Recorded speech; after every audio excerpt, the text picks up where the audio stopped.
Hey everybody, today we're going to be doing the first Dice with Rice vlog. In this one, we're starting small and we're going to an RTT at Dicehead Comics and Games in Cleveland, Tennessee. As I go over each game, I'm going to be focusing on what my opponents did and how I reacted. I hope you guys enjoy this one. I did have fun making it. We're making our way down to Dicehead to play an RTT. Driving through Tennessee is just like any other state. Sometimes giant crosses just pop up out of the ground. First, let's go over the list. We're playing Iron Hands, we're playing Master Artisans, and Whirlwind of Rage, so we're going to be re-rolling a hit roll each time we activate a unit, and our 6s to hit are going to explode in melee. The Inquisitorial Acolyte allows us to have just a unit who can stand on an objective and raise a banner without dropping an aura. He also can stand in the open on the Scouring. He's also great for just being a unit to press the button each turn on Data Scry Salvage. The Primaris Lieutenant is there to give reroll 1s to wound to our army. Also, he carries Rites of War and Vox Aspiratum to make those auras bigger. Tech Marine is there to heal flat 3 and to give 1 Gladiator that we're going to keep on the table, +1 to hit. We have your standard infiltrators. We have our Vanguard vets, all built the same 1 squad, 2 Landspeeder Tornadoes just to score oaths, a unit of suppressors that can run and do banners quickly at the end of the game. Then we have 2 units of Desolators, both with Vengor launchers on the sergeants. 1's mastercrafted because damage 3 is awesome, and 3 Gladiator Reapers because they put out so many shot for 150 points that I think they're just too good not to take. All right, with that out of the way, let's head to Dicehead. Dicehead Games and Comics is a fantastic place to play Warhammer. They've got tons of product, can order you anything you need, and most importantly, they hold a tournament on the first weekend of every month. As you can see, they've got a wide selection, run regular discounts, and have just about everything you need, including my favorite brand of paint, Pro Acryl. These are fantastic. Let's over to the tournament center. It's spacious, and the event is about to start. So let's jump in. The first thing we know is we're against Chaos Space Marines. Looking at this list, I really only care about 3 things. I care about Abaddon, the Terminators, and the Knight Abominant. I care about Abaddon because he's got a phase cap, and that's hard for me to deal with since I don't have any Psychic. I care about the Terminators because with Confluence of Traitors allowing them to advance and charge, they can be a lot more mobile and extremely tough. And I care about the Knight Abominant because he's going to be very annoying for me to kill if he gets Blessing of the Dark Master online. This mission is Secure Missing Artifacts. I opt to be the defender so I can move 2 objectives, and that's generally my strategy on this mission. Our opponent moves his home objective back, and I choose to move his side objective way out into the open, intending to make that one his priority target. I then move my non-home objective diagonally closer to my deployment zone. The opponent then makes the right decision and takes my home objective and moves it out into the open as best he can, closer to him. For secondaries, we've taken Shock Tactics, Banners, and Oaths of Moment. We're taking Shock Tactics because it's the best way for Marines to score with your Vanguard veterans. We're taking Banners because we have so many infantry units that we can usually put up banners and hold them easily. And we're taking Oath of Moment because it's very easy secondary to score if you're going second, and as long as you are playing the game, it will at least give you 1 point every turn. For our deployment, we put some infiltrators not touching the middle, so that if our opponent goes first, we have an opportunity to score Shock Assault. We put a unit of infiltrators on the upper left objective. They'll keep it held down and erase a banner on our first turn. The rest of our army is hidden behind the only ruin in our deployment zone. Off camera, in reserve, we have 2 Gladiators and 1 unit of Eradicators. Eradicators are in reserve because they're slow and hard to get in the position that you want them to. The Gladiators in reserve so that they don't gum up our deployment zone, and with their big bodies, sometimes your opponent can get an angle on them. So I just like to put them in reserve and just count on 1 powerful activation as they come out of reserve. For our first turn of movement, I'm not going to do very much. In this matchup, my Desolators are going to spend the whole game shooting at 1 unit of Legionnaires in cover on his back objective, and that's fine. Sometimes that's all they need to do. The Infiltrators on the upper left are going to raise a banner. The Infiltrators in the middle are going to move on to the middle and raise a banner. My Inquisitorial Acolyte is going to raise a banner on my home objective. Some suppressors are going to stay hidden behind the obscuring terrain feature, but still able to shoot the Big Knight. And 1 Landspeeder is going to move up to the middle and be able to shoot the Big Knight as well. The second reason I'm moving the Speeder is that it prevents the Veilbreaker plate from moving and getting a good angle on the Infiltrators in the middle due to the obscuring terrain. So he's going to have to park somewhere a little further than he'd want to be, where only a few of the Terminators get to shoot at the guys in the middle. The opponent for his turn 1 decides he's going to use the Veilbreaker plate. He teleports in, about 3 Terminators can see, all the characters advance around him, and the Legionaries in the upper right raise a banner.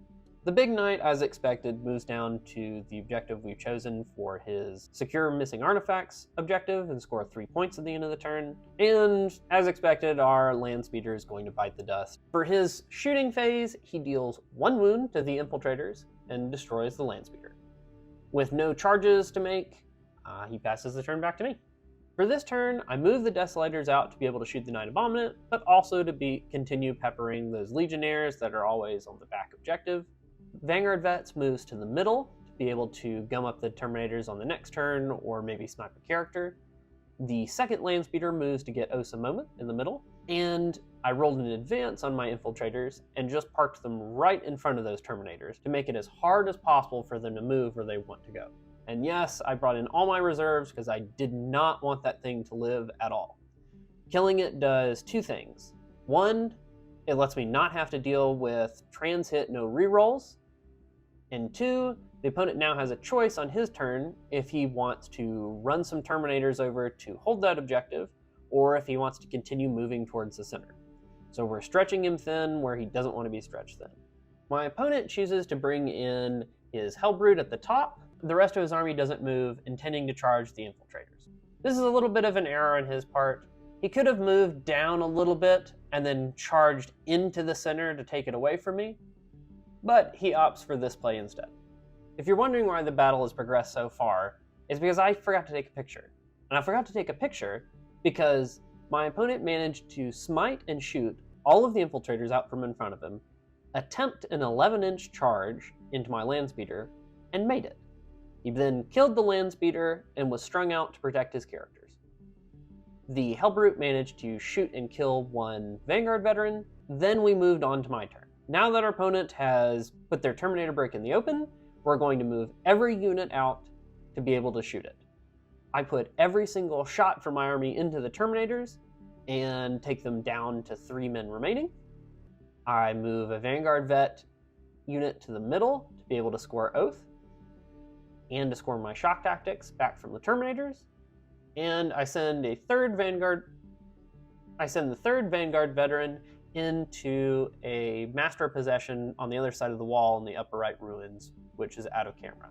You can see he's lost a lot at this point. Having lost over 900 points of his army, the game is squarely in our control.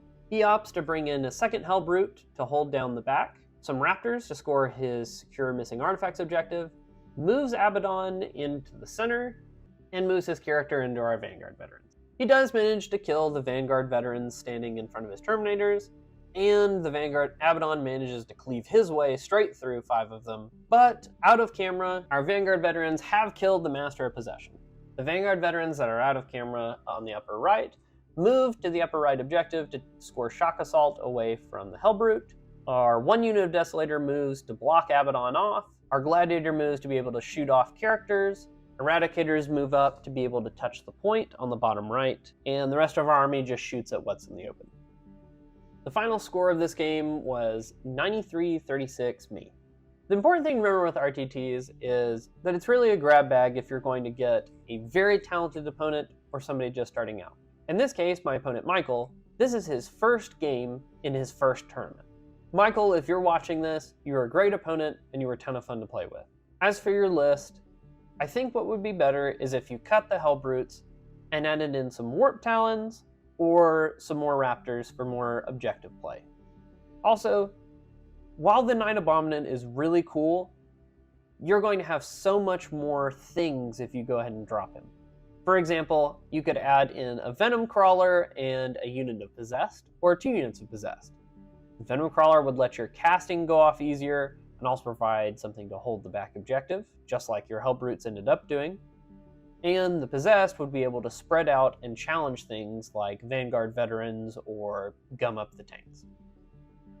Another great thing about playing at Dicehead is that there's plenty of stuff to do in between rounds or on the lunch break or even after the tournament. There's arcades, there's axe throwing, there's pool tables, there's plenty of beers on tap, and this is all right next door to the play area. There's also a great Mexican restaurant within 100 yards of where the play area is. So everything you could want to do is immediately within walking distance. After grabbing some great food and a beer, I'm back to play the second round. Round 2 is against Brian. The mission is Death and Zeal. As you may notice, we're playing on layout 1, which is an incompatible mission and layout combo. You'll see later in the game why this is, specifically involving reinforcements. Brian is a good player playing a very interesting Astra Militarum list. It's about as many horses as you can possibly play, and he's playing them with a pregame move and extra movement and +1 to their charge. How we deal with this normally is by taking advantage of the cavalry keyword, and I use my infiltrators aggressively, knowing that if I can tie up the horses, or in the middle infiltrator's case, tie up the guardsmen and kill a few, then he's going to be stuck on his side of the table dealing with them for most of the game. In his list specifically, I'm looking at just the Khazarkin to worry about. I'm mainly worried about the Barbican's Key upgrade on them, which allows them to teleport, and then combine that with their overcharged las cell strategy. Other than that, I'm not really worried about anything else. Against this army in particular, we are going to take no prisoners, as he has too many models not to take it. Then we're going to take banners, and we're going to take Oaths of Moment, because those are the two easiest to score once I put enough pressure on him. As far as deployment goes, if I go first, I can pin him in and make him start taking casualties immediately. I'm using the infiltrators to block where the horses can move. Taking advantage of cavalry keyword anytime you can is the key to playing against any cavalry models. I'm not concerned if my opponent gets the first turn, because if he charges the infiltrators to get rid of them, he's going to be standing in the open, taking the full brunt of my army shooting. Per usual, my 2 gladiators and 1 unit of eradicators are in reserve. The rest of my army is set up so that if he does go first and manages to charge that upper unit of riders into me, he's going to meet Vanguard veterans first, which have the best chance of holding him off. My first turn movement is very simple. I move the infiltrators to execute our plan of tying up the riders and killing some guardsmen. I move a storm speeder up to get Oaths of Moment and take some pot shots at either of the squads. I move a suppressor unit out to fire long range shots in. I move an acolyte to put a banner on the home objective. I move the desolators so they can start shooting either down, shooting up at the top unit of riders, and to take pot shots into the other guardsmen with their indirect weapons. I poise the Vanguard vets an inch away from a wall because riders can't actually go through the wall. So now they're in a spot where they can just countercharge anything. And I put my 1 gladiator out so that it can shoot all the way down at the top squad of horses. On his first turn, he lets his riders in front fall back and charge. He moves the last remaining horses up to the center to be able to charge my land speeder, and then he teleports his Khazarkin over to shoot at my desolators. After he charges with his horses, and after the Khazarkin take their pound of flesh, my desolators are gone, my infiltrators have survived, and my storm speeder has survived. As you might expect, this is pretty much where the game ended. I brought everyone out and hit him with every single unit, picking up everything that was on the table. Brian did manage to bring in a bunch of his reserves on this following turn, but he and I both knew the damage was done. You might notice that the gladiator on the upper right can't actually be there because that's his own deployment zone, and it's there because I was explaining to Brian why this layout and mission combination are just incompatible. The game was very much decided at this point, and we decided not to go back and fix it. I just left it there as it was moving there on the next turn, and it didn't affect what it could actually shoot. The final score of this game was 100 for me and 28 for him. One of the great things about going to 40k tournaments is you meet some awesome people. Back in January when I was at LVO, I lost 1 single Kroot carnivore in the chaos. When my friend Trent heard what had happened, he brought exactly 1 Kroot carnivore so that I could fill up my squad instead of having to buy an entire box. Shout out to Trent, that was an awesome thing to do. And pour one out for my little lost Kroot homie, somewhere in the Vegas desert. Round 3 is against Matt. Matt and I play almost every time I go to an RTT that he's attending. But Matt's a great guy, so I don't mind. The mission is the Scouring. For Matt's list, it's a more standard Astra Militarum list of born soldiers. The one thing that may be different is the Baneblade. As far as things I'd care about in an Astra Militarum list, it's the 2 units of Kazarkin. They can just come in and take their pound of flesh, and there's not a whole lot I can do about it. The secondaries we're going to take are shock tactics, because we want our Vanguard veterans to go over and take away objectives from his guardsmen. Banners, because I don't anticipate the guard to be able to get to my back objectives very easily. And O's a Moment, because it's a generally good secondary. Our deployment has our Eradicators and 2 Gladiator Reapers in reserves. Our Infiltrators are tagging up on objectives to be able to pressure guardsmen early, and the Inquisitorial Acolyte is set up on the top left side of the map so that he can stand in front of the wall and be protected by the guys behind the wall, and not be shot due to the Infiltrators that are slightly ahead of him. This is a great tactic to hold an objective that is otherwise out in the open.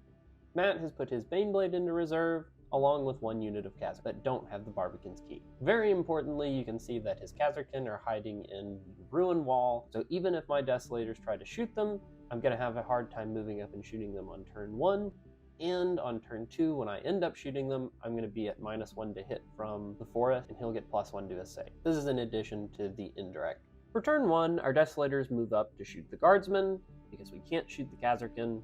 Our Vanguard Vets move to the middle to score O's and be ready to move forward to strike. The second unit of Vanguard Vets raises a banner on my home objective, ready to stage to be able to move into the opponent on the following turn. The Inquisitorial Acolyte is on the top left objective to raise his banner while being unable to be shot. And the Landspeeder and Infiltrators moving on the bottom right move to screen out the Kazarkin and assault the bottom objective to score shock tactics. His first turn sees him running full speed at my Infiltrators with his Rough Riders. He elects not to go after my Vanguard Vets with a charge, as they're an inch away from the ruin walls, and the cavalry models will have a 10-inch charge. Some guardsmen come to the bottom and top objectives to raise banner and fight off Marines, while the Kazarkin unit chooses not to teleport because all they'd be killing is either Infiltrators or a 10-point Acolyte. The Rough Riders do manage to beat down a squad of Infiltrators with full rerolls from Leontis, and the Guardsmen manage to take down 2 of the Infiltrators. For my second turn, I move very aggressively. My shooting takes down all but 1 Rough Rider, and I purposely left him so I could charge onto the middle to score O's. My Landspeeder moves way out so that he's the closest to the Primaris Psyker and can shoot him with his Multi-Melta. I do manage to kill the Psyker, while the Vanguard Vets move to attack the Guardsmen on both of his top objective and bottom objective. Desolators move up to take some shots at the Kazarkin to try to thin them out, but due to the indirect penalties in the forest and his transhuman Furcadian stratagem, I only managed to kill 3 total Kazarkin with both squads of Desolators. I do get a big charge on the top Guardsman with my Vanguard Vets, which allows me to string out and touch a tank after I wipe out the Guardsman on the point. This allows me to take down his banner, scores me Shock Assault, and frees up my Speeder to charge in a command squad and kill a few of its members. Whatever I have now on the bottom objective just cleans up the Guardsman. Matt responds by bringing in everything from reserve. He also teleports the Kazarkin to the top side objective on my side of the board and wipes out my Desolators. He brings in his second squad of Kazarkin and, combined with Leontis, destroys the Vanguard veterans on the bottom point. His tanks blow away the final unit of Vanguard veterans that I had on his top objective. I then bring on Eradicators to, eradicate Leontis. And with the game virtually locked up, I decide to throw the rest of my units into the thunder of the tanks. It's important to know against Guard you need to be very aggressive. I wanted to show that you need to be very comfortable losing all your units in this matchup, so long as you're preventing the Guard player from scoring primary. The final score of this game was 96-42 for me. All in all, it was a great day to play Warhammer, and I headed home with a fun win. If you liked this sort of thing, let me know by hitting that subscribe button and liking this video. It really lets me know what kind of content people want to see. And don't worry, we're going to be making these vlogs in addition to the how to beat videos and the faction videos, really diving deep once 10th gets started. As always, don't forget to check out the Death or Glory live stream on Mondays and Thursdays, and also the hobby stream on Wednesdays. And with that, thanks for rolling some dice with Rice.